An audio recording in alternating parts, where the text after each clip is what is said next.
अगर हम 101 नंबर की बात करते हैं तो हु एक्सक्लेम, कौन ऐसा दावा करता है इन सोनेट, उनके सोनेट में, डेट की under this carved marble of दाइन। अंडर का मतलब होता है नीचे, दिस कार्व्ड, कार्व्ड का मतलब होता है जो नक्काशीदार मार्बल होती है उसके नीचे, ओन स्वयं स्लीप सोया हुआ है। और कौन सोया हुआ है उस नक्काशीदार मार्बल के नीचे? ब्रेव ट्रेजेडियन। ब्रेव ट्रेजेडियन किसको बोला गया है? विलियम शेक्सपियर के लिए बोला गया है। स्लीप अलोन, जो बिल्कुल अब अकेला सोया हुआ है। मतलब यह है कि इस कब्र के नीचे, यानी कि जो स्टोन है पत्थर का जिस पे कार्व्ड है, जिस पे नक्काशी की गई, उसके नीचे एक आत्मा दफन है, एक शरीर दफन है। और वो किसका शरीर है? ब्रेव ट्रेजेडियन विलियम शेक्सपियर का शरीर है, जो कि अब अकेला इसके अंदर सोया हुआ है। ऐसा दावा करने वाले अपने सोनेट के अंदर कौन थे? तो चार ऑप्शन आपके सामने दोस्तों दे रखे हैं। कौन थे? विलियम बेस थे। और ये टीजीटी 2016 में पूछा जा चुका है कि विलियम बेस ने ऐसा दावा किया था इस तरीके का कमेंट करके, under this carved marble of thine, own sleep brave tragedian Shakespeare sleep alone. ठीक है, तो इस कमेंट को विशेष ध्यान बनाए रखना।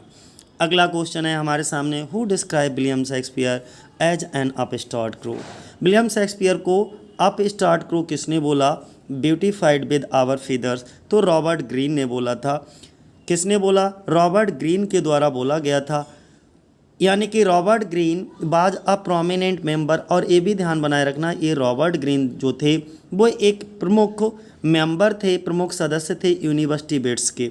ठीक है, ही क्रिटिसाइज, और इन्होंने इतना ज़्यादा विलियम शेक्सपियर को क्रिटिसाइज किया, यानी कि अपने वर्क में खूब क्रिटिसाइज किया था।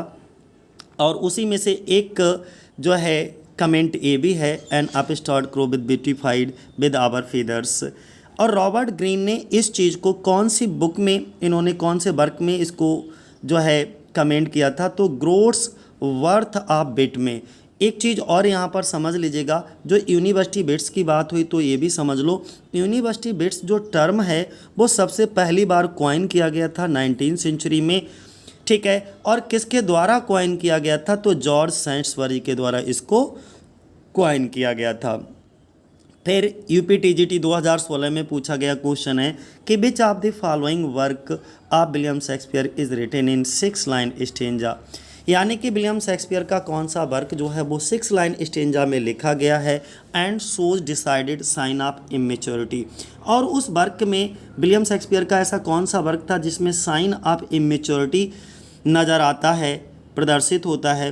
तो वो वर्क था इनका Venus and Adonis. Venus and Adonis से हर साल कोई ना कोई क्वेश्चन जरूर पूछा जाता है, इसलिए पढ़ के जाइएगा। वीनस एंड एडोनिस क्या है? इनकी एक लॉन्ग नरेटिव पोइम है जो कि 6 लाइन में लिखी गई है, यानी कि 6 लाइन स्टेंजा हैं। और इसको पब्लिश कराया गया था 1593 में, 1593 में। ये विलियम शेक्सपियर, यानी कि it was Shakespeare's first publication, और it is written in verse. इसको कविता के फॉर्म में लिखा गया है, प्रोबेबली फॉर्म नोन इज। और इसमें कौन सा? सस्टारिमा। ठीक है, विच इज अ क्वाड्रिन। अब सस्टारिमा क्या होता है? जिसमें एक क्वाड्रिन होता है, क्वाड्रिन मतलब 4 लाइनें होंगी और लास्ट में एक कपलेट लगा होगा। टोटल 6 लाइन स्टेंजा होता है। ठीक है, यानी कि एक क्वाड्रेन जो फॉलोड करेगा अ कपलेट को। और इसकी राइमिंग स्कीम क्या होती है मेरे दोस्त? राइमिंग स्कीम इसकी देख लीजिएगा क्या होती है, ए बी और लास्ट में जो कपलेट होता है उसकी राइमिंग स्कीम डबल सी होती है। दिस पोइम, और इसी पोइम में साइन ऑफ इमेच्योरिटी लगता है, यानी कि इमेच्योरपन, अपरिपक्वता कहते हैं विलियम शेक्सपियर का, नज़र आता है। फर्स्ट आयर ऑफ इन्वेंशन भी इसी वर्क के लिए। अगला क्वेश्चन है हमारा, विच of the following pledge depict middle class provincial life. मतलब ये हुआ कि निम्नलिखित में से कौन सा प्ले मध्य वर्गीय प्रांतीय जीवन को दर्शाता है? तो विलियम शेक्सपियर का कौन सा ऐसा प्ले है जिसमें मध्य वर्गीय प्रांतीय जीवन को दर्शाया गया है? तो वो है merry wives of Windsor. Merry wives of Windsor, A option हमारा हो जाएगा। यहाँ पर देख लीजिएगा, मैरी वाइफ्स ऑफ विंडसर, इसमें मध्य वर्गीय मिडिल क्लास प्रोवेंशियल लाइफ को दर्शाया गया है, यानी कि मध्य वर्गीय प्रांतीय जीवन को दर्शाया गया है। ये क्या है? एक कॉमेडी है। सबसे पहली बार 1602 में इसको पब्लिश किया गया था। इसमें सर जॉन फॉल्स्टॉप क्या दिखाए जाते हैं? हीरो दिखाए जाते हैं। तो मैरी वाइफ्स ऑफ विंडसर का हीरो कौन है इस प्ले का? तो सर जॉन फॉल्स्टॉप इसके हीरो हैं। इसके most character of the play, इस प्ले के ज़्यादातर character belongs to a provincial life, यानी कि मध्यवर्गीय प्रांतीय जीवन को से बिलोंग करते हैं। सच है, जैसे हम कुछ कैरेक्टर के इस प्ले के नाम बताते हैं आपको, जैसे बारडोव है, पिस्टल है, विलियम पेज है, मिस्ट्रेस क्विकली हैं, डॉक्टर कीज हैं, डॉक्टर की जस्टिस सैलो, ये सभी क्या हैं, इसी मैरी बाइब्सा बिंडसर प्ले के क्या हैं, कैरेक्टर हैं। अगला क्वेश्चन हमारा टीजीटी 2016 में पूछा गया, विच of the following pair is mismatch, इसमें से कौन सा पेयर जो है वो मिसमैच है दोस्तों। तो अगर हम पेयर के मिसमैच होने की बात करें तो इसमें दो पेयर हमको मिसमैच नज़र आ रहे हैं, एक ट्वेल्थ नाइट माफ़ करना, हाँ ट्वेल्थ नाइट एक तो हमको मिसमैच नज़र आ रहा है, और दूसरा हमको सिम्बरलिन भी मिसमैच नज़र आ रहा है। ठीक है, तो इसको देख लेते हैं, यहाँ पे क्या कहा गया है, यहाँ से देख लीजिएगा, बोथ पेयर आर मिसमैच्ड सी। ठीक है, कौन कौन सा, ट्वेल्थ नाइट और सिम्बरलिन। अगला अगर हम बात करते हैं तो which of the following is not a title of a play written by William Shakespeare, चार में से विलियम शेक्सपियर का टाइटल दिया हुआ नहीं है, यानी कि इनमें से हेनरी सिक्स विलियम शेक्सपियर के द्वारा लिखा गया प्ले है, हेनरी अर्थ भी है। ठीक है, जो ग्लोब थिएटर में आग लगी थी उस समय ये चल रहा था। ठीक है, यही प्ले खेला जा रहा था उस समय, तो हेनरी अर्थ भी है, हेनरी फोर्थ भी है, हेनरी सिक्स के तो 3 पार्ट हैं। ठीक है, हेनरी फोर्थ भी है, हेनरी सेवेंथ कुछ भी नहीं है, तो ये डी ऑप्शन हो जाएगा हमारा, कौन सा, D option, Henry seventh is not a title play written by William Shakespeare. बाकी सभी हैं, हेनरी सिक्स है, हेनरी अर्थ है, हेनरी फोर्थ है, ये सभी टाइटल जो हैं या ये सभी प्ले विलियम शेक्सपियर के द्वारा लिखे गए हैं। अगला क्वेश्चन हमारा कौन सा है दोस्तों, when is the title of thane of Cawdor bestowed on Macbeth and by whom, 21 के द्वारा दिया गया था। तो एक्चुअली जब मैकबेथ ने नॉर्वे को हराया था तो उसकी खुशी में राजा डंकन के द्वारा इस टाइटल को दिया गया था, थिन ऑफ काउडर, तो सी ऑप्शन हमारा हो जाएगा, राजा डंकन के द्वारा, following the defeat of Norway by Duncan. ठीक है, तो इसमें क्या है, द टाइटल, और ये टाइटल किसको दिया गया था, मैकबेथ को दिया गया था। किसके द्वारा दिया गया था, राजा डंकन के द्वारा दिया गया था, किस खुशी में, क्योंकि मैकबेथ ने किसको, नॉर्वे को डिफीट कर दिया था। तो the title was given by Raja Duncan. ठीक है, जो कि स्कॉटलैंड के राजा थे। अगला नेक्स्ट क्वेश्चन हमारा कौन सा है, अगला क्वेश्चन है, will all great Neptune ocean wash this blood clean from my hand, who says this and when, और कब कहता है। ठीक है, एक क्वेश्चन आपके सामने पूछा गया है, अब इसमें कहा क्या गया है, एक्चुअली कब कहा और किसने कहा। इसमें एक्चुअली होता क्या है कि मैकबेथ की ये भावना है कि नेपच्यून का समस्त महासागर भी उसे शुद्ध नहीं कर सकता, जो उसके हाथों पर इतना रक्त लगा है, इतना रक्त, वो ऐसा इमेजिन कर रहा है, यहाँ पे एक्चुअली हाइपरबली का प्रयोग किया गया है कि मेरे हाथों में इतना रक्त लगा है कि इससे पूरे समुद्र का पानी जो है वो लाल कर सकता है। और इस बात से एक चीज़ का ये भी पता लगता है कि मैकबेथ ने राजा डंकन को मार करके इतना बड़ा पाप किया है कि उसका पाप इतना बड़ा है कि ये जितने भी पौराणिक समुद्री देवता हैं, इनकी शक्ति भी इस पाप को धो नहीं सकती। तो इस तरीके से कौन कहता है इस बात को दोस्तों, तो मैकबेथ कहता है। और कब कहता है, आफ्टर मर्डरिंग डंकन, राजा डंकन की मृत्यु के बाद कहता है। तो बी ऑप्शन हमारा क्या हो जाएगा मेरे भाई, सही हो जाएगा। ठीक है, मैकबेथ कौन है, हीरो ऑफ द प्ले है। ठीक है, ये डायलॉग कब बोलता है, डंकन को मारने के बाद बोलता है। क्या बोलता है, will all great Neptune's ocean wash this blood clean from my hand, यानी कि ये जो नेपच्यून का पूरा महासागर भी इन हाथों से रक्त को हटा नहीं सकता, यानी कि इन हाथों को शुद्ध नहीं कर सकता, इन पे जो रक्त लगा है वो लगा ही रहेगा। ये कहाँ, एक चीज़ और इसमें से नोट कर लीजिएगा कि ये डायलॉग कहाँ बोला जाता है, एक्ट सेकंड और सीन थर्ड में दोस्तों बोला जाता है मैकबेथ के। अगला, अकॉर्डिंग टू मैकबेथ के अनुसार चीफ मुख्य न्यूज़र ए लाइफ फीस्ट जीवन का भोजन इज मीन्स है। अच्छा, चीफ न्यूट्रियर क्या होता है? जैसे पोषक चीज़ें नहीं होती हैं हमारे जीवन जीने के लिए, हमारी बॉडी को अच्छा स्वस्थ बनाने के लिए अच्छे न्यूट्रियर चीज़ों की हमको ज़रूरत होती है, अच्छे अच्छे पोषक तत्वों की ज़रूरत होती है। उसी तरीके से हमें जीवन जीने के लिए भी नींद की ज़रूरत होती है। जब तक हमारे जीवन में नींद नहीं मिलेगी तब तक हम अपने जीवन को जी नहीं पाएंगे। तो उसने जो मुख्य चीज़ बताई थी, जीवन के भोज में जो मुख्य पोषक तत्व है, जो जीवन का भोजन होता है उसमें मुख्य पोषक तत्व क्या है, तो वो नींद बताया था। यानी कि बी ऑप्शन हमारा सही हो जाएगा, बी ऑप्शन दोस्तों। यहाँ पर पढ़ लीजिएगा, according to Macbeth the chief nourisher in life feast is sleep. और ये कहाँ बोली जाती है line? Act second scene third में ही इस लाइन को बोला जाता है। तो मैकबेथ के अनुसार जीवन के भोजन में मुख्य पोषक तत्व, जो जीवन का भोजन होता है उसमें मुख्य पोषक तत्व जो है वो क्या है? नींद है। जैसे अगर हम तुमसे कहें कि आप आलू क्यों खाते हो, आलू का मुख्य पोषक तत्व आपकी बॉडी के लिए इम्पॉर्टेंट है, वैसे ही हमारे जीवन के लिए जो है मुख्य पोषक तत्व क्या है? तो उन्होंने कहा कि नींद अगर हम नहीं लेंगे तो हम जीवन को सरवाइव नहीं कर पाएंगे। अगला क्वेश्चन क्या है हमारा? Rosalind in Shakespeare's as you like it disguise herself as. जो रोजालिंड नाम की कैरेक्टर होती है वो एज यू लाइक इट में अपने आप को डिस्गाइज कर लेती है गायनामीड में। किस में? गायनामीड में। तो रोजालिंड कौन है? हीरोइन है of the famous comedy William Shakespeare की एज यू लाइक इट। यानी कि जो विलियम शेक्सपियर के द्वारा प्रसिद्ध कॉमेडी लिखी गई एज यू लाइक इट की, उसकी हीरोइन दिखाई जाती है कौन? रोजालिंड। सी डिस्गाइज हर सेल्फ, और वह अपने आप को डिस्गाइज कर लेती है, अपना भेष बदल लेती है as a page boy Ganymede in the play, है ना। और वो एक लड़का बन जाती है और अपना नाम रख लेती है गायनामीड। अकॉर्डिंग टू जैकस के अनुसार इज इन हिज मोनोलॉग, जब वो मोनोलॉग बोल रहा होता है, अपने आप से बातें कर रहा होता है, और क्या कहता है? All the world's a stage, पूरी दुनिया एक रंगमंच है। What is the seventh stage, इसमें सातवीं स्टेज कौन सी है? तो second childishness and mere oblivion, ये इसकी जो है सेवेंथ स्टेज है।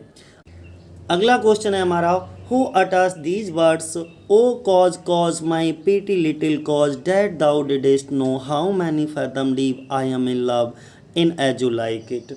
एज यू लाइक इट में O coz my pretty little coz, काश तुम्हें पता होता मैं तुम्हें कितना प्यार करती हूँ, अर्थात हाउ मैनी फैथम डीप का मतलब मैं तुम्हें कितनी गहराई से, मतलब ये हुआ कि मैं तुम्हें कितना प्रेम करती हूँ, बहुत ज़्यादा प्रेम करती हूँ। ये कौन बोलता है? रोजालिंड बोलती है इन एज यू लाइक इट में। कौन कहता है?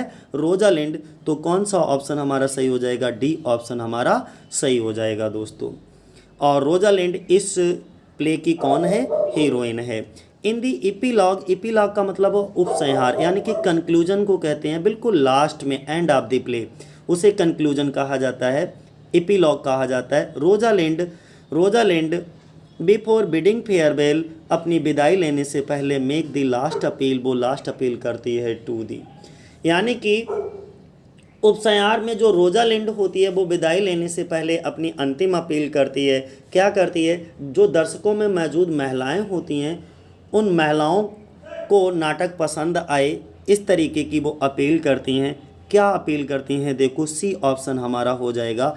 The women in the audience to the like the play, वो जो ऑडियंस होती हैं महिलाएं, उनसे कहती हैं कि तुम ये जो प्ले है इसको पसंद करना, ठीक है। अगला question, the epilogue of the play as you like it is spoken by Rosalind, और वो क्या, ये तो हम बता ही चुके हैं तुम्हारे लिए। अगला देखो next, who said about Shakespeare के बारे में ऐसा किसने कहा डैड की ही न्यू, वो जानते हैं स्मॉल लैटिन लेस ग्रीस, कि उन्हें थोड़ा बहुत लैटिन भाषा आती है और थोड़ी बहुत ग्रीक भाषा आती है। ऐसा कहने वाले कौन थे? तो ऐसा कहने वाले बेन जॉनसन थे। बेन जॉनसन ने कहा था। अब बेन जॉनसन कौन थे? एक कंटेम्प्रेरी थे, यानी कि विलियम शेक्सपियर के ही समकालीन नाटककार थे, और उन्होंने इस लाइन को कोट किया था विलियम शेक्सपियर के बारे में, स्मॉल लैटिन लेस ग्रीक दोस्तों। अगला क्वेश्चन है हमारा, इन the play the Tempest Prospero is the Duke of, तो जो एक प्ले है टेम्पेस्ट। टेम्पेस्ट प्ले में जो प्रेस्पेरो होता है वो कहाँ का ड्यूक दिखाया जाता है, तो ड्यूक ऑफ मिलान दिखाया जाता है। ए ऑप्शन हमारा सही हो जाएगा, ड्यूक ऑफ मिलान। कहाँ का ड्यूक, मिलान का। थोड़ा सा इसके बारे में समझ लो। Tempest is a dramatic romance by Shakespeare. The play was first performed by, और सबसे पहली बार ये एक क्या है, टेम्पेस्ट को ध्यान रखना, ड्रामेटिक रोमांस है, विलियम शेक्सपियर के द्वारा लिखा गया है। सबसे पहली बार इसको परफॉर्म 11 से 12 के आसपास किया गया था। सबसे पहली बार इसको प्रिंट कराया गया था फर्स्ट फोलियो 1623 में। Prospero is the right duke of Milan, यानी कि प्रेस्पेरो जो है वो उसका रियल किंग है, रियल ड्यूक है मिलान का। उसका जो ब्रदर होता है, भाई होता है, जिसका नाम एंटोनियो होता है, वो धोखे से उसके शासन को हड़प लेता है। अगला question, there is a soul of goodness in things evil, would man observingly distil it out, who has written it. ये किसने लिखा दोस्तों? मतलब ये हुआ देयर इज अ सोल, यानी कि there is a soul of goodness in evil things, है ना। थिंग्स एविल मतलब बुरी चीज़ों में भी अच्छाई की आत्मा होती है। चाहे कोई भी हो, हर किसी के अंदर कुछ अच्छी चीज़ें और कुछ बुरी चीज़ें होंगी, ठीक है। तो बुरी चीज़ों में भी अच्छाई की आत्मा होती है। क्या मनुष्य इसे ध्यानपूर्वक निकाल सकता है, ये बात कही गई है। Would man observingly distil it out, क्या आदमी इसको ऑब्जर्व करके, मान लीजिए आपने ऑब्जर्व कर लिया कि मेरे अंदर ये बुराई है, तो क्या तुम उस बुराई को छोड़ सकते हो? हु हैज़ रिटन इट, ये किसने लिखा? तो विलियम शेक्सपियर ने लिखा था, ठीक है। कि there is a soul distil it out has been written by William Shakespeare. ये एक्चुअली कहाँ दिखता है? हेनरी फिफ्थ इनका एक प्ले है, उसमें एक्ट 4 और सीन 1 में होता है। जो हेनरी फिफ्थ है वो इनका क्या है, एक हिस्टोरिकल प्ले है, ये भी ध्यान बनाए रखना। अगला क्या है, इन विच प्ले, कौन से प्ले में Shakespeare is there a tribute, Shakespeare tribute देते हैं, श्रद्धांजलि देते हैं टू मार्लो को एज द डेड शेफर्ड कह के, क्या कह करके, डेड शेफर्ड कह करके श्रद्धांजलि देते हैं। तो वो प्ले कौन सा है? शेक्सपियर के कौन से नाटक में मार्लोव को डेड शेफर्ड मतलब मृत चरवाहा कह करके श्रद्धांजलि दी गई है? तो कौन सा था? एज यू लाइक इट दोस्तों, ठीक है, एज यू लाइक इट। तो अब जरा समझ लो एज यू लाइक इट के बारे में। एज यू लाइक इट क्या है? एक पास्टोरल कॉमेडी है, विलियम शेक्सपियर के द्वारा लिखी गई है। 1599 के आसपास इसको लिखा गया। फर्स्ट फोलियो 1623 में इसको पब्लिश करवाया गया था। शेक्सपियर ने इस प्ले में मार्लोव को क्या कह करके श्रद्धांजलि दी है? डेड शेफर्ड कह करके श्रद्धांजलि दी है, ठीक है। अगला क्वेश्चन क्या है हमारा, और बड़ा प्यारा सा क्वेश्चन है। As flies to wanton boys are we to the gods, they kill us for their sport. आगे हु अटर्ड दीज लाइन्स, इन लाइनों को कौन कहता है? तो ज़रा प्यार से समझो, ये लाइनें बहुत इंपॉर्टेंट हैं और बहुत प्यारी लाइनें हैं कि जिस तरह से शरारती जो बच्चे होते हैं, वांटन बॉयज़ का मतलब होता है शरारती बच्चे, जिस तरीके से शरारती बच्चों के लिए मक्खियाँ होती हैं, फ्लाइज होती हैं, और वे उन्हें मार देते हैं अपने खेल के लिए, अपने मनोरंजन के लिए वे उन्हें मार देते हैं।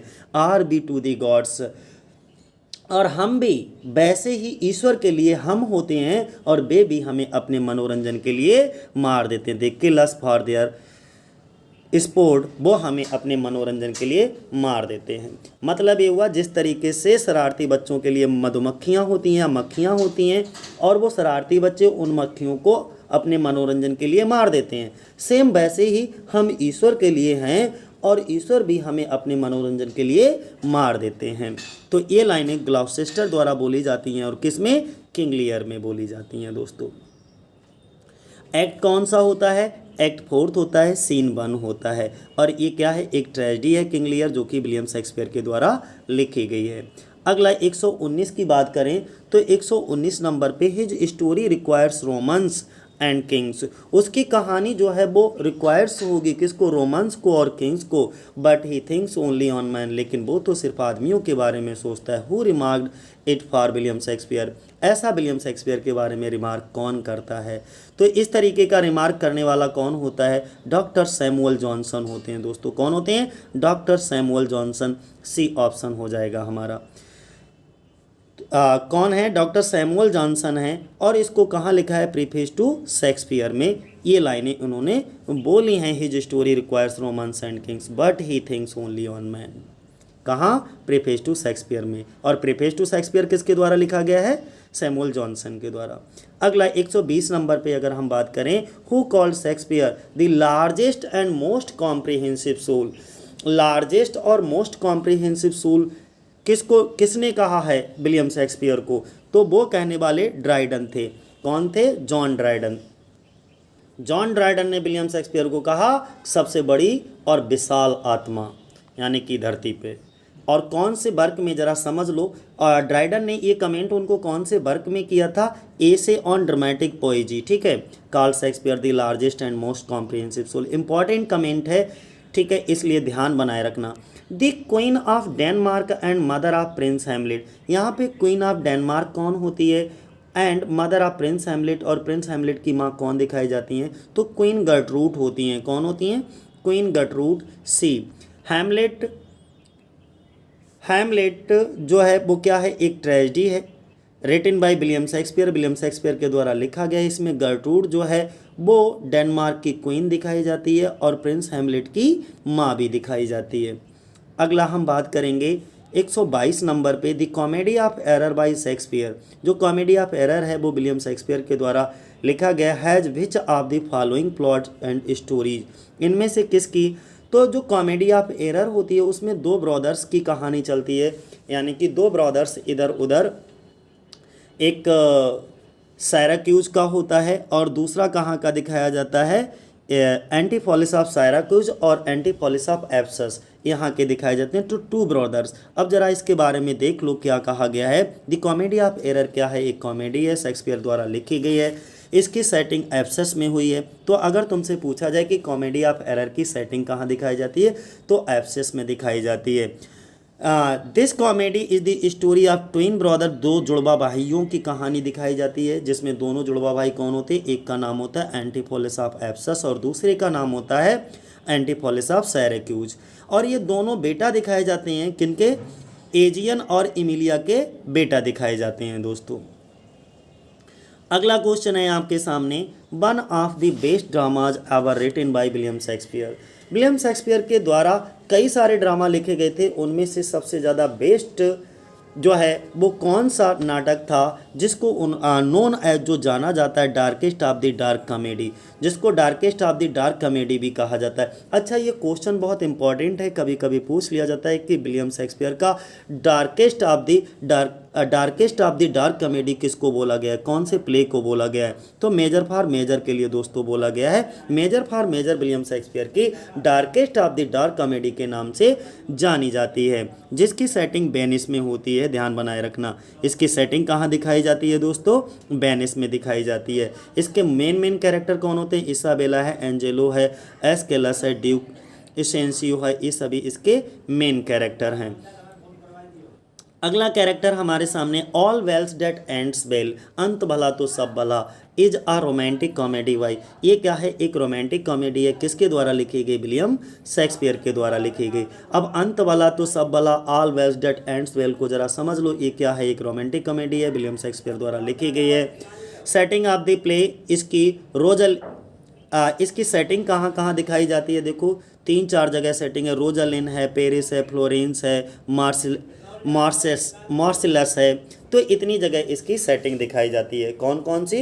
रोजालिन, पेरिस, फ्लोरेंस और मार्सिलस में। अच्छा, all wells that ends well का सोर्स क्या है? इसका सोर्स दिखाया जाता है जियोवनी बोकासियो डेकामेरॉन।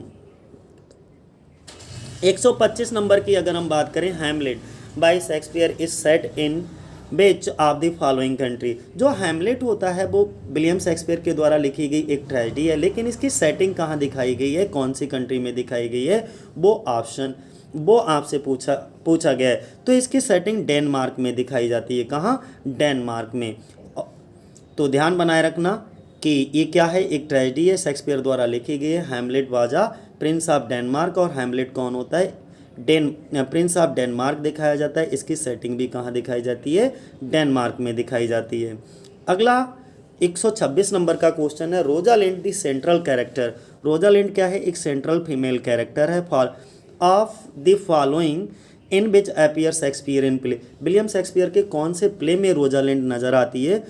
तो रोजालिंड दोस्तों एज यू लाइक इट में नज़र आती है। किसमें? एज यू लाइक इट में। ये क्या है? रोजालिंड एक सेंट्रल कैरेक्टर है एज यू लाइक इट के, विलियम शेक्सपियर के द्वारा इसको लिखा गया है। और जो ड्यूक सीनियर होता है उसकी पुत्री ये दिखाई जाती है रोजालिंड।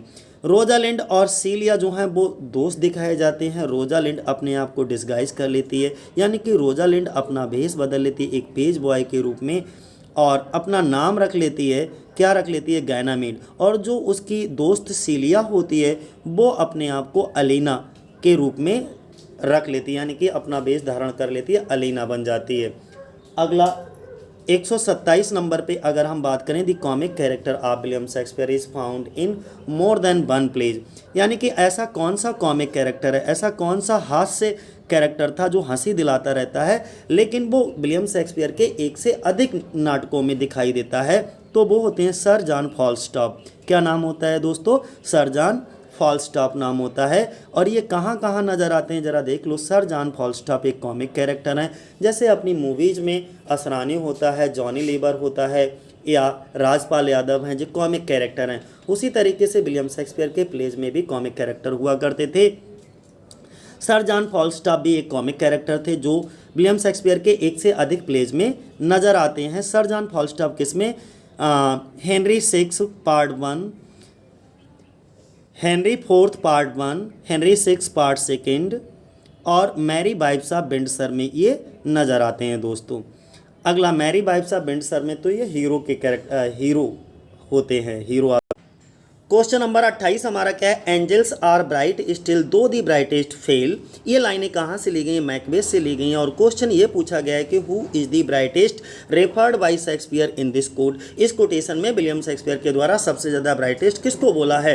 तो सबसे ज़्यादा ब्राइटेस्ट विलियम शेक्सपियर ने इस कोटेशन में किसको बोला है? लूसीफर के लिए बोला है। अब मैं ज़रा इसका मतलब बता देता हूँ कि इसका मतलब क्या है। एक्चुअली एंजल्स का मतलब होता है देवदूत या स्वर्गदूत हम कहते हैं। आर ब्राइट स्टिल जो अभी भी क्या है? उज्ज्वल हैं। दो यद्यपि द ब्राइटेस्ट फेल, और जो सबसे ब्राइटेस्ट एंजल था वो उसका अब पतन हो गया है, फेल। तो इसका मतलब ये है कि भले ही सबसे प्यारा एंजल, सबसे प्यारा स्वर्गदूत अच्छाइयों की मूल स्थिति से गिर गया हो, लेकिन फिर भी वे अपने मन की चमक और अच्छाइयों को बरकरार रखते हैं। एक्चुअली ये पूरा स्टेटमेंट है जो वो मैल्कम के द्वारा बोला जाता है। किसके द्वारा? मैल्कम के द्वारा, मैकबेथ प्ले में। तो मैल्कम इस तथ्य पर प्रकाश डालता है कि भले ही बुरी चीज़ें खुद की अच्छाइयों को छुपाने की कोशिश करें, लेकिन जो सच्चाई होती है वो हमेशा शुद्ध और बेदाग रहेगी, ये बात बताई गई है। तो किसके? लूसीफर के द्वारा इसको बोला गया है, ध्यान बनाए रखना। प्ले कौन सा है? मैकबेथ है, विलियम शेक्सपियर के द्वारा लिखा गया है। और इन लाइनों को जो बोलता है मैल्कम वो कौन से एक्ट में? एक्ट 4 और सीन 3 में इसको बोलता है। इसमें विलियम शेक्सपियर जो होते हैं वो लूसीफर को सबसे ज़्यादा ब्राइटेस्ट कहते हैं। अगला क्वेश्चन हमारा कौन सा है? नेक्स्ट क्वेश्चन है दोस्तों 129 नंबर पे कि which of the Shakespeare's play had a character robin Goodfellow. यानी कि विलियम शेक्सपियर का ऐसा कौन सा प्ले है जिसमें रॉबिन गुडफेलो नाम का कैरेक्टर पाया जाता है? तो मिडसमर नाइट ड्रीम। कौन सा होता है? Midsummer night dream. अगर हम मिडसमर नाइट ड्रीम की बात करें तो रॉबिन गुडफेलो इसी प्ले में नज़र आता है। रॉबिन गुडफेलो को एक अन्य नाम से भी जानते हैं और वो अन्य नाम है उसका पक, जो कि क्या दिखाया जाता है? एक फेरी दिखाया जाता है, एक परी दिखाया जाता है इस प्ले में। ठीक है, इसके अन्य कैरेक्टर हैं, इसमें इंपॉर्टेंट अन्य कैरेक्टर हैं, लाइसेंडर है, डेमेटेरियस है, हर्मिया है, हेलेना ओबेरॉन है, टाइटेनिया है। तो ये सभी इंपॉर्टेंट कैरेक्टर इस प्ले के नज़र आते हैं। अगला 130 नंबर की अगर हम बात करें तो which of Montaigne's essay inspired Shakespeare to draw the character of Prospero's servant.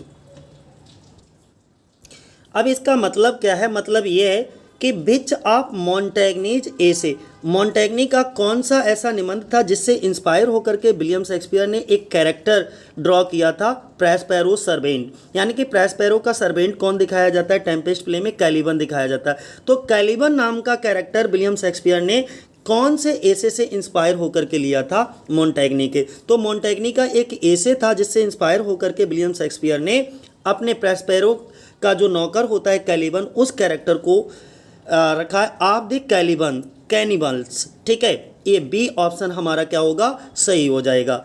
ठीक है, बी ऑप्शन। अब जरा इसका आंसर पढ़ लीजिएगा, आंसर पढ़ोगे अपने आप आपको समझ आ जाएगा कि मोंटेग्नी का एसे ऑफ कैलिबन से इससे इंस्पायर होकर के विलियम शेक्सपियर ने एक कैरेक्टर को ड्रॉ किया था, प्रैस्पेरो सर्वेंट कैनिबल्स, और इस दी कैरेक्टर ऑफ, जो कि आगे चल करके ये इसी कैरेक्टर से इंस्पायर होकर के, इसी एसे से इंस्पायर होकर के विलियम शेक्सपियर ने अपने प्ले टेम्पेस्ट में एक कैरेक्टर को नाम दिया था, प्रैस्पेरो के कैरेक्टर को, जिसका नाम क्या था, कैलिबन था। ठीक है, ध्यान बनाए रखना, कैलिबन। तो यही क्वेश्चन पूछा है कि कैलिबन नाम का जो कैरेक्टर है जिसको विलियम शेक्सपियर ने टेम्पेस्ट में दर्शाया है, उसको कहाँ से इंस्पायर होकर के इसका नाम कैलिबन रखा, तो मोंटेग्नी का एसे था ऑफ कैनिबल्स, बी ऑप्शन। 31 नंबर का अगर हम क्वेश्चन देखें तो who speak the following lines of Shakespeare the tempest. Tempest में इन लाइनों को कौन बोलता है, for I am all the subject that you have which first was mine own king. ये लाइनें जो है कौन बोलता है, तो कैलिबन बोलता है। कौन बोलता है, कैलिबन। दोस्तों ये जो कैलिबन है वो साइकोरेक्स का बेटा दिखाया जाता है, ध्यान रखना, ये भी कि चुड़ैल एक दिखाई जाती है इसमें, साइकोरेक्स उसका बेटा होता है Caliban.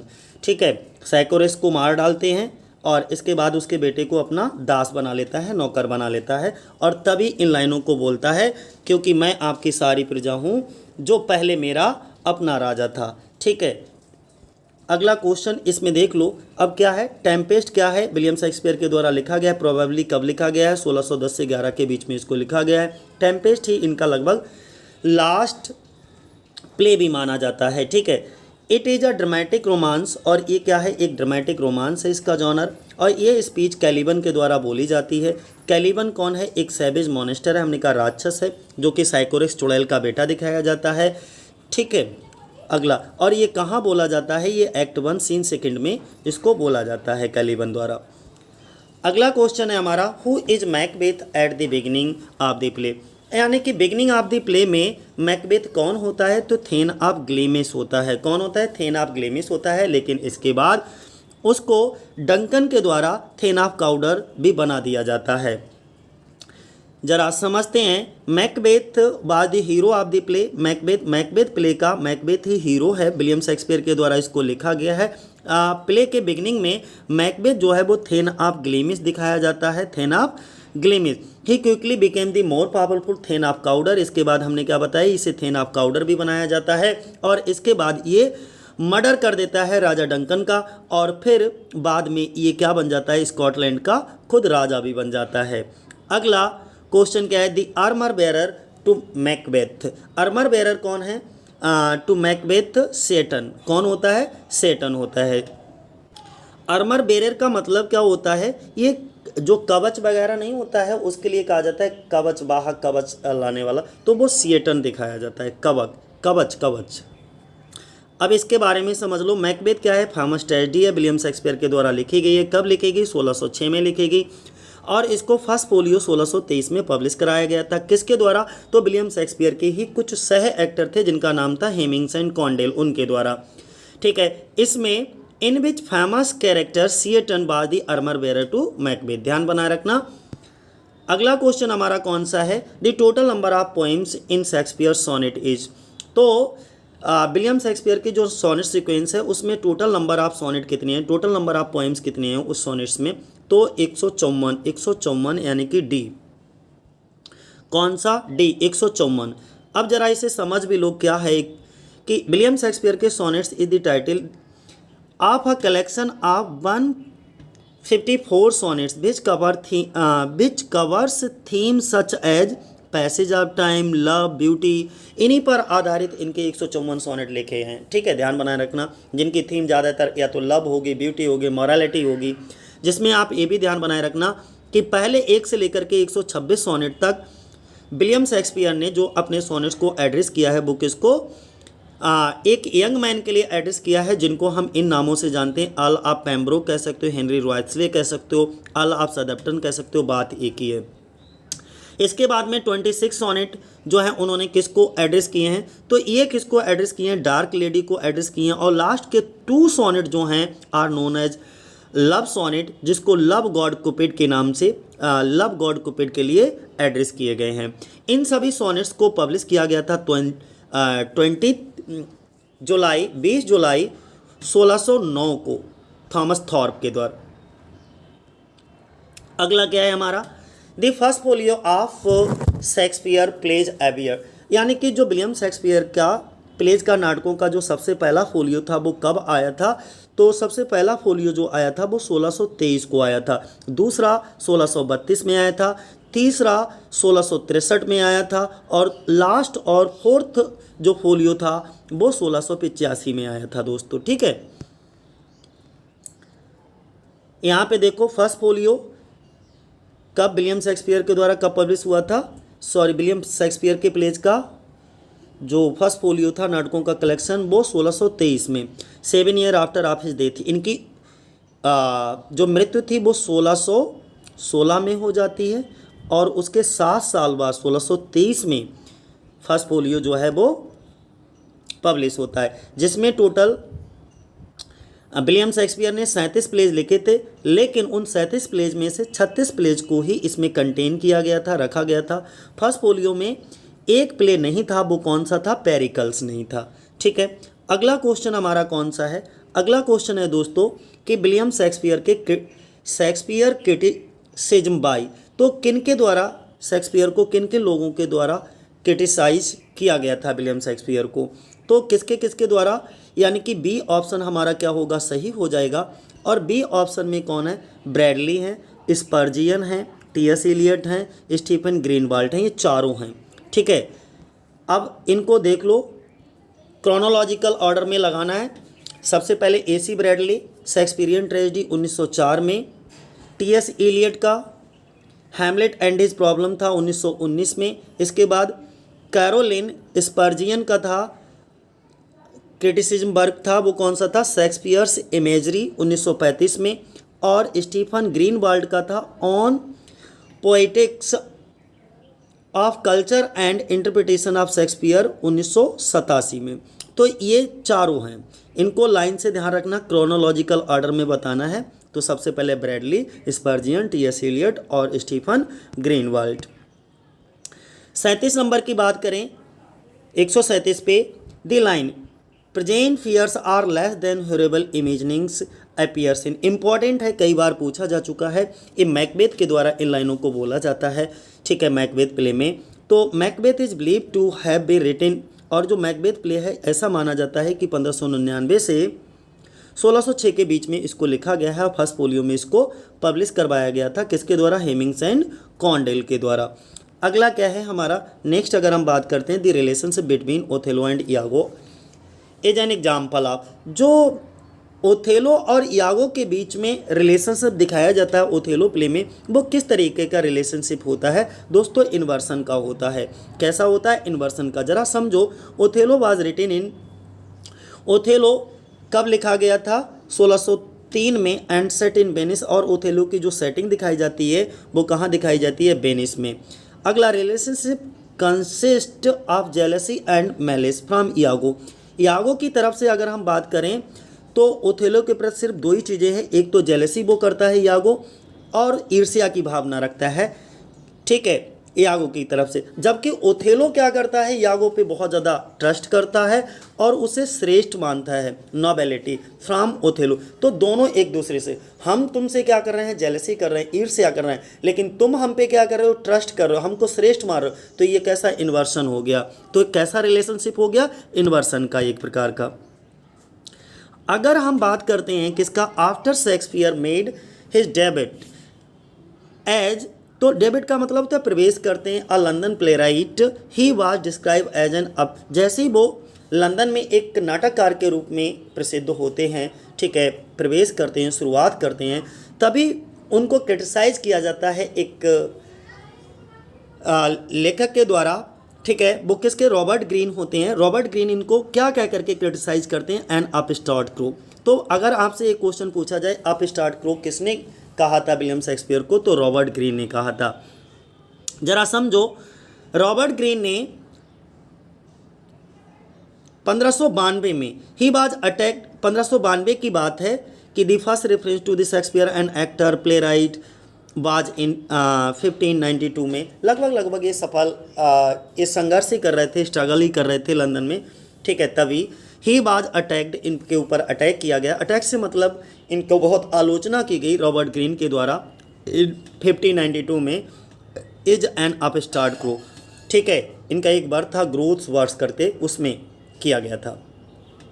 In which play of Shakespeare do we find widowed queen questioning the usurpation of male politics.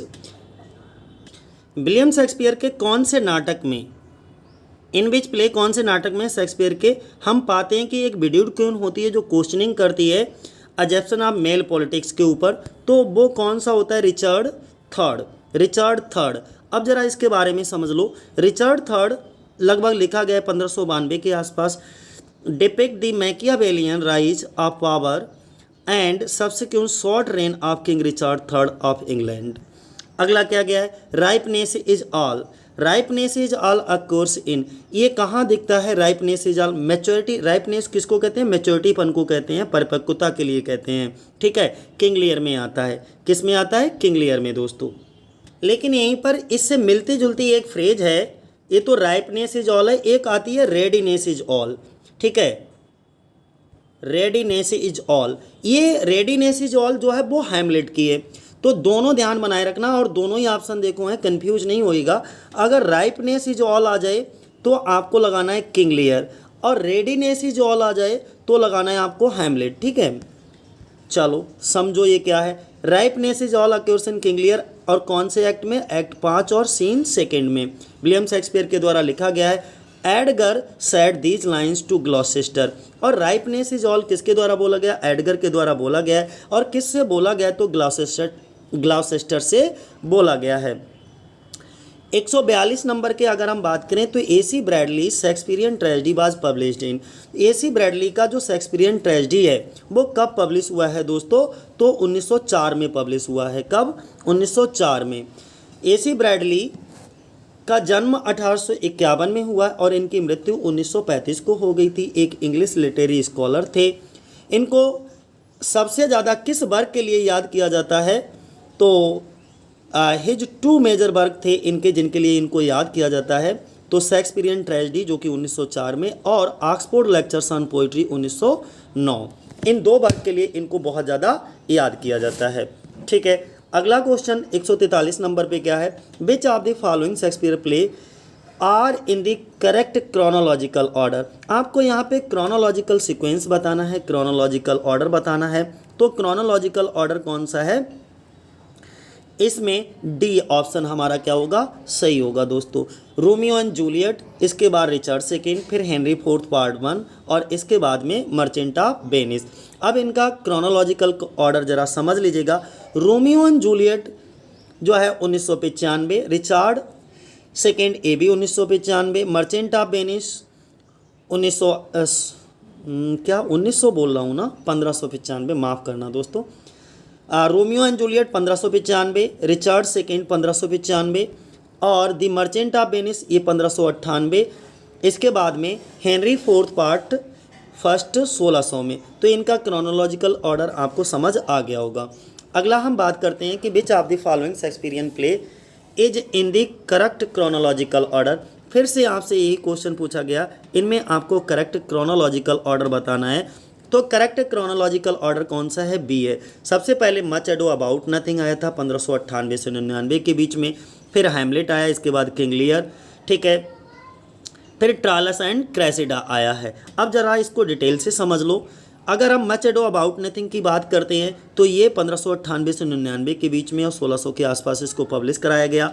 अगर हम हैमलेट की बात करते हैं तो हैमलेट जो है 1599 में लिखा गया और इसको पब्लिश कराया गया था 1603 में। किंग लियर की अगर हम बात करते हैं, बाद रिटेन इन 1605 से 1606 के बीच में, ठीक है, और पब्लिश 1608 में। ट्रायलस एंड क्रेसिडा की बात करते हैं। अच्छा, ये अलग अलग डेट है, इनको लेकर के आप कंफ्यूज मत होना, ठीक है, क्योंकि विलियम शेक्सपियर के कई सारे बायोग्राफर रहे हैं, उन्होंने कई तरीके से इनके वर्क को डिवाइड किया है। पब्लिकेशन डेट, कुछ इनके क्वार्टों की पब्लिकेशन डेट है, कुछ फोलियो की पब्लिकेशन डेट है, रिटन डेट अलग है, परफॉर्मेंस डेट अलग है, तो कंफ्यूज नहीं होइएगा, ठीक है।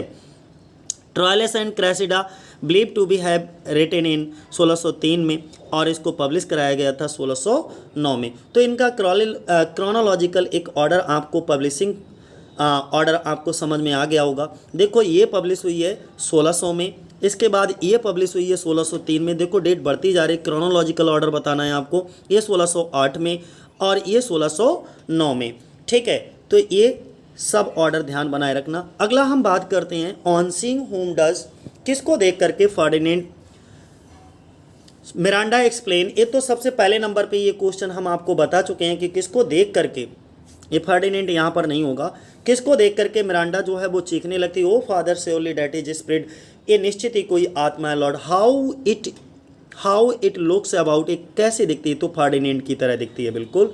ये सबसे पहला ही क्वेश्चन हमने कराया था जब हम इस सीरीज की शुरुआत कर रहे थे, ठीक है। टेम्पेस्ट प्ले का ये कैरेक्टर है, मिरांडा और फर्डिनेंड ये सब। इसके बाद में 1610 से 11 के बीच में लिखा गया है और ये मास्क फॉर्म में इसको लिखा गया है।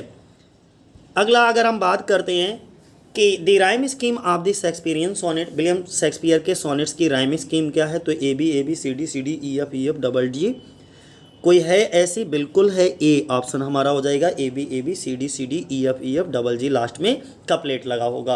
विलियम शेक्सपियर के जो सोनेट होते हैं वो 3 क्वार्टरेन में होते हैं, यानी कि क्वार्टरेन जो होता है वो 4 लाइनों का होता है, तो 4 तियां 12 और लास्ट में एक कपलेट लगा होता है जो कि 2 लाइनों का होता है और 12 2 14 हो गए।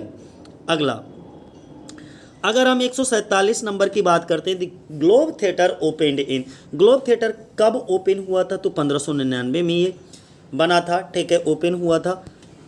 अब जरा इसको समझ लीजिएगा, ग्लोब थिएटर लंदन में ये एसोसिएट है, लंदन में ये मिलेगा तुमको, ठीक है। इसके बाद में ये कब बनाया गया था, 1599 में बनाया गया था। किसके द्वारा बनाया गया था, शेक्सपियर्स की प्लेइंग कंपनी के द्वारा, लॉर्ड चैम्बरलेन इनके द्वारा बनाया गया था। अगला क्वेश्चन है, his life was gentle and the elements so mixed in him that nature might stand up and say to all the world, this was a man. Who is the speaker and about whom this spoken, और किसके बारे में बोला गया और इन लाइनों का speaker कौन है। इनकी तारीफ कुछ इस तरीके से की गई थी कि उनका जो जीवन था वो बहुत ज़्यादा जेंटल था, बहुत ज़्यादा सरल था। इसमें इतने ज़्यादा एलिमेंट मिक्स कर दिए गए थे उनके जीवन में कि प्रकृति भी अगर खुद सामने से खड़ी होकर के बोले तो सारी दुनिया यही कहेगी, दिस वाज अ मैन, यह वो आदमी था। यानी कि यहाँ पर हम शेक्सपियर के बारे में बात कर रहे हैं। किसके बारे में बात कर रहे हैं, नहीं माफ़ करना, मार्क एंटनी। किसके बारे में बात कर रहे हैं, मार्क एंटनी ऑन सीजर, ठीक है, मार्क एंटनी। तो किसके बारे में, मार्क एंटनी के बारे में हम लोग बात करें। जरा समझ लो, मार्क एंटनी हैज सेड, ये जो पूरा स्टेटमेंट है वो किसके द्वारा बोला गया है, मार्क एंटनी के द्वारा बोला गया है। और किसके लिए बोला गया है, ब्रूटस के लिए बोला गया है। इन जूलियस सीजर एक्ट 5 और सीन 5 में इसको बोला गया है। ये क्या है, एक हिस्ट्री प्ले है और इसको परफॉर्म किया गया था 1599 में। इसके कुछ इंपॉर्टेंट कैरेक्टर हैं, जैसे जूलियस सीजर है, ब्रूटस है, मार्क एंटनी है, पोर्सिया है, ये सभी इसके क्या हैं, इंपॉर्टेंट कैरेक्टर हैं। अगला, व्हेन माई लव स्वेयर्स, जब मेरा प्यार जो है कसम खाता है, that she is made of truth, की वो सच बोल रही, आई डू बिलीव हर, मैं भी उसकी बातों का विश्वास कर लेता हूँ कि सच में मेरी प्रेमिका जो है वो सच बोल रही है। दो आई नो सी लाइज, जबकि मुझे पता होता है कि वो झूठ बोल रही है। The author of these lines, इन लाइनों का लेखक कौन है, तो इन लाइनों के लेखक कौन है, वो विलियम शेक्सपियर है। विलियम शेक्सपियर ने इन लाइन, ये जो एक सोनेट है और ये 138 नंबर का सोनेट है जिसको एल्टी ग्रेड में रखा गया है। तो 138 नंबर के सोनेट की ओपनिंग लाइन है दोस्तों। ये विलियम शेक्सपियर के द्वारा लिखा गया सोनेट है और ये सोनेट नंबर 138 की लाइनें हैं, ठीक है। अगला क्वेश्चन है हमारा कि 150 नंबर पे sexual possessiveness Shakespeare's is the theme of, William Shakespeare के कौन से प्ले की जो थीम रही है वो सेक्सुअल पजेसिवनेस रही है। तो कौन सा प्ले है इनका जो दोस्तों प्ले है वो कौन सा है, एक कॉमिक प्ले है, D midsummer night dream. Midsummer night dream इसका जो थीम है वो सेक्सुअल पजेसिवनेस है, जरा समझ लो मिडसमर नाइट ड्रीम में। Midsummer night dream is a comic play, एक कॉमिक प्ले है, शेक्सपियर द्वारा लिखा गया है। 1595 से 96 के बीच में इसको लिखा गया था, या 97 भी कह सकते हो, देखो कई सारी डेटें हैं। It is a comic play, इसमें जो है जो ज़्यादातर घटना पोर्ट्रेट की गई हैं, जो घटनाएं दर्शाई गई हैं इसके अंदर, वो किसके इर्द गिर्द चलती रहती हैं, इसका पूरा एटमॉस्फेयर क्या होता है, पटकथा क्या होती है। इसमें मैरिज ऑफ थियसिस, ठीक है, ड्यूक ऑफ एथेंस, हिप्पोलिटा, ये सब चीज़ें, इनकी कहानी इसमें चलती है। तो ये थे आज के 50 क्वेश्चन। जय हिंद, जय भारत साथियों।